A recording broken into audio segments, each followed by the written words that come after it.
Hey guys, so I want to give you a couple of tips on servicing your winches. You can see here we're in the Midwest, Chicago more specifically, so we are undercover right now with, we got about 4 inches of snow last night, but I get on the boats and I do the work under the covers as much as I can. So I want to go over some things to do with your winches, some things that I do, little tricks that I use to keep from dropping things overboard, also how to get those cover or the retaining rings off the top if you don't have the right tool. And then just generally how to service your winches. So I'm going to do a few things here on the boat. I'll do a few things back in the shop, so we'll get a little bit longer video here and try and get some pointers in there. Anything you guys want to add, feel free to put down in the comments. But let's get to it. So I'm going to start with this self-tailing winch we have right here. And, you know, it's kind of cold, so you got to roll them a little bit to get them going. But this one hasn't been serviced in a little while and needs to be taken care of. If I was on the water, one of the things I would want to be careful of is making sure when I took this off that I don't lose anything overboard. So one of the ways that I do that is with the top of a paper box. So let me show you how that works. So what I'm going to do is I'm going to measure the base of this. I'm going to get my measurement on that, and then I'm going to make a cutout in this box just a little bit bigger than that. And I'm going to tape this box over top, and it makes a nice little tray. So let me show you what that looks like. Now I like to use a compass for this, for making my marks. It's pretty easy. I can just wheel this in or out to the size that I need. So if this is a 6-inch base, I'm just going to set this to about 3.5, and that's going to give me a 7-inch cutout.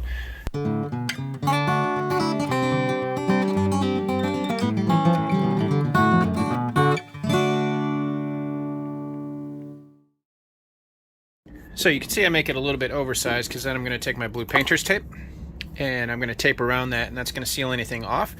Anything that falls out of this thing, including the pawls or the springs, are going to fall right in that box and be retained. They don't go overboard, or in this case get stuck between the shrink wrap, and I don't have to worry about them. They also love to go down scuppers.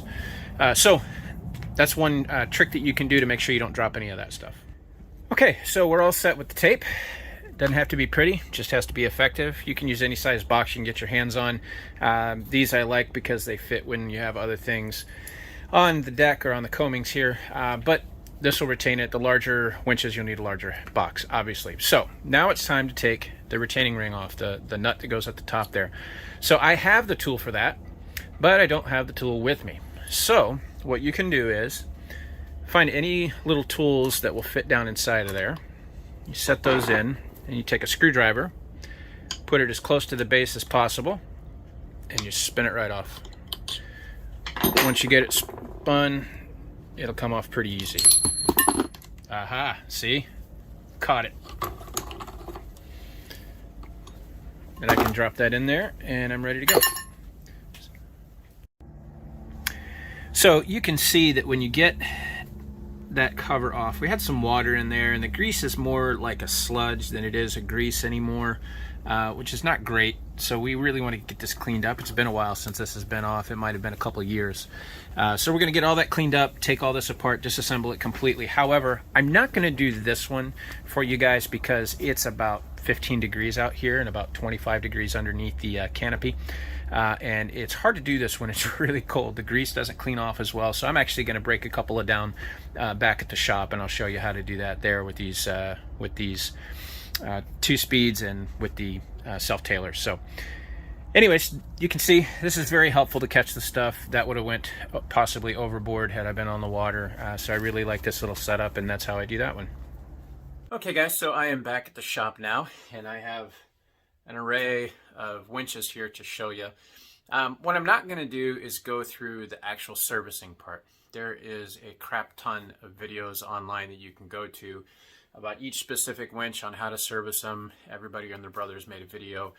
I will say in general, you clean them, you grease the bearings, and you oil the pawls. You don't want to get oil on the bearings, and you don't want to get grease on the pawls.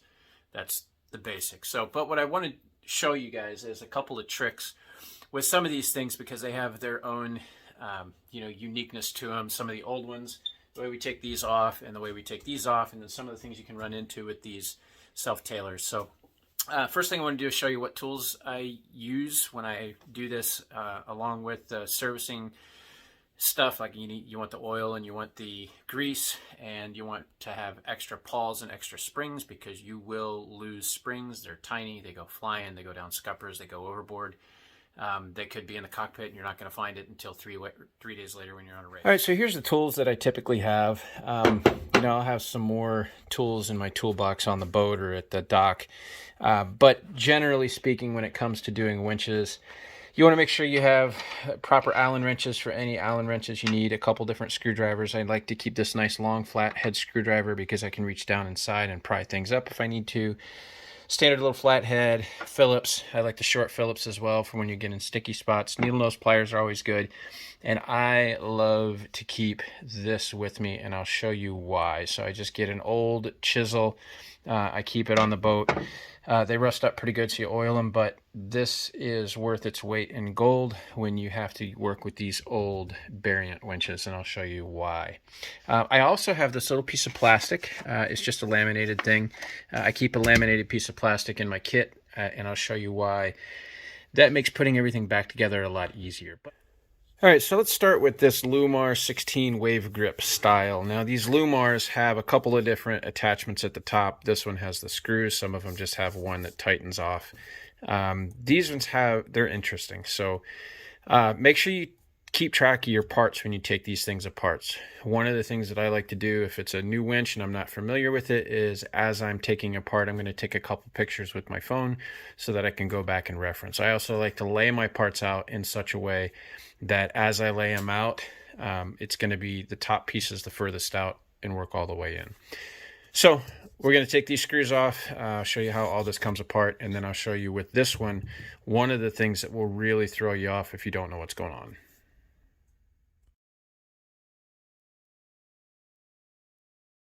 So this cap comes off. We'll set that aside. Now we've got these little pieces here. What I like to do is take the end of my Phillips screwdriver and run it between those pieces and then just pry it. And if you do that on both sides, usually they slide right out. Set those aside, pop this off. Now typically I should be able, once I take these off, these are what retains this spindle in here. Once these pop out, you should be able to pull this thing out. But what's going on with this one is it will not budge. And it will throw you off because you'll start thinking, well, there's something underneath I got to get to, and you'll take all this off. You'll take this off. You'll be looking for something, and there's a dust cover on here. You can't even get to it. You have to destroy that dust cover because it won't slide out. But this really should just slide out freely. What happens is when you don't service your winches enough, you get a ring of grease down between the housing and the spindle, and it won't allow you to pull it up out of there. It gets stuck. So there's a couple ways you can deal with it. You can heat this up. So if you have a heat gun, you can put a heat gun on it, let it get nice and warm, and sometimes that will break the grease loose. Or you can spray some degreaser down in here, which is pretty messy when you have this on your boat. You're going to get all of your fiberglass. You want to make sure you have something around it, a bunch of towels to soak it up. But this should slide right out, and I'll show you what that looks like on the bigger one, but I wanted to explain that. So when you're taking it apart, you've got a little piece down here. You get underneath that, slide that up. That takes that gear out. And when this spindle slides out, this gear will come out, and inside of this gear is a couple of pawls and springs. And those, you want to make sure you get in there and clean it up. All this gets cleaned up. Now when you're putting it back together after you clean these off and you're putting your grease on there, don't overdo it with the grease. You don't want to put a ton of grease in there because, again, it's gonna get build up and it's gonna get sludgy. You just want enough grease to where these stay lubricated. A light brushing of grease on the inside or the outside is good enough. So I'm going to set this aside. I'm going to take apart this big one. I'm going to show you a couple cool tricks when you put it back together, some things that will make your life a little easier.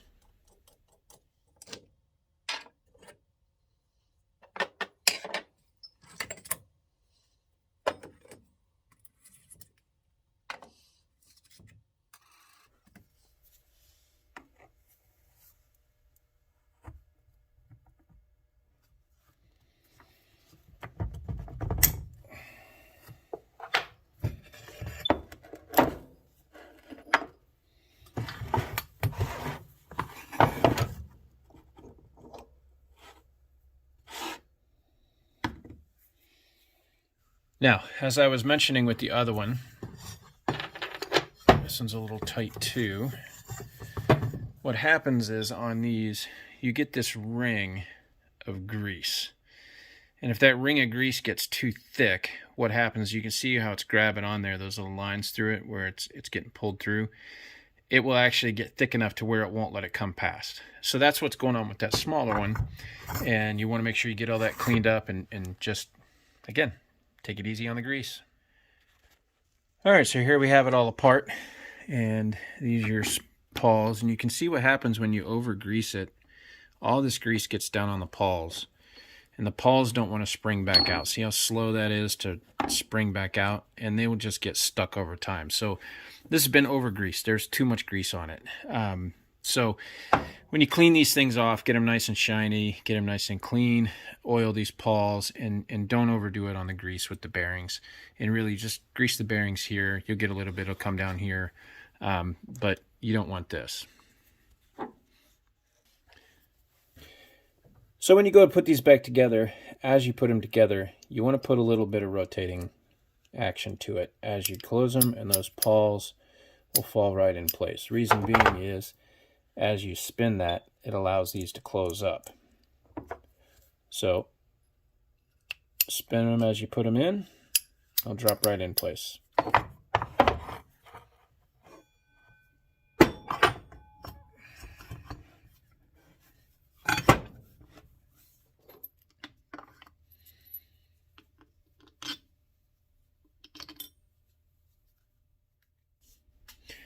Okay, so when you're putting this thing back together, you're going to get to a point where you have to put these retaining pieces back in to hold everything in place on the top end. Now what'll happen is you'll get those on there, and you'll see no matter how hard you try, you can't get those holes to line up properly. They just keep interfering, and you just can't get this in all the way. Reason being is you've got to grab this spindle, and you got to slide that spindle up a little bit to find the grooves. Sometimes you got to mess with it. So there you go. So it drops in. Now we're good. Reason being is that this spindle has that groove on it, and these rings lock into that groove. So if you have the spindle down a little bit, they're going to be cocked this way. If it's up too high, they're going to be cocked that way, and they won't get all the way in. So if you can't get them in, you can't get those holes lined up, just mess with that spindle a little bit, and that'll get you lined up, and you'll be all set. Okay, so you may be wondering why I said I keep a piece of laminated paper. When you're putting these things back together, one of the hardest things to do at times is to get all these things pushed in and still slide it down over top and them not pop out. There's just not a lot of room. Sometimes they're just going to grab and pop out. So what I do is take this, roll it, and because it is laminated, it wants to spring back. So when I roll it up, I put it in here about halfway down, I let it spring back. Then when I'm putting this on, it holds them in place. So all I have to do is spin it. It drops right in place, and you're good to go. So this is actually useful for a couple things. That's one of them. So I always keep a little piece of laminated paper when I'm doing these, and that way when I'm putting them back together, I can use it to slide the pawls in and pop them right over, and it less likely to lose springs and pawls that way. All right, so if you had a boat that was built anytime through the late 80s, early 90s, actually through the 90s, you probably had a variant winch on it as original equipment. So these are actually pretty cool design and pretty easy to work on. Now, remember the chisel I told you I like to keep? I like to keep the chisel because it's a whole lot easier to take these retaining rings off. So there's a retaining ring on top of here, and it's got a little edge. And see that? You just roll it right off. Once you take that off, the whole thing comes up. I like to pop pop this off first.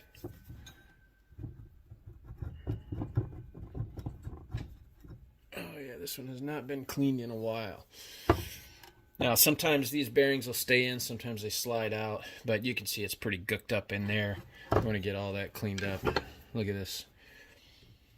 Look at this pawl down here is just completely seized. It's not even moving. So the spring, it's just totally stuck. So this one hasn't been serviced in quite a while. It's in desperate need. So this is all going to get taken down, broken down, cleaned up, and put back together. These are actually pretty... All right, I'm going to show you on this one, putting it back on because the other one's pretty crunchy, and I am not going to take the time to clean it right now. So, got this little piece. To get it back on, you just do the opposite. So I'm going to find the lower piece. It's nice if you have fingernails. I'm going to push that in and then just work it around. Now you want to make sure when you get to the end of that, you seat that. Push it in there and make sure that that spot right here is not loose, because I've had them come off before, and then you put a line on there and you go to pull it and it just fing, pops the whole thing off and all the parts go in the water, and it was really not fun. So make sure that when you put this retaining ring back on, you really seat it well. Okay guys, so those are the couple tips I wanted to give you just about servicing winches. I didn't want to go through again the whole how to service the winches. There are tons of videos out there that'd just be a retread. So if you guys have any questions, any comments, want to add anything to this, any of your own little tricks and tips that you guys have for dealing with servicing winches, feel free to put them in the comments, and we'll see you next time.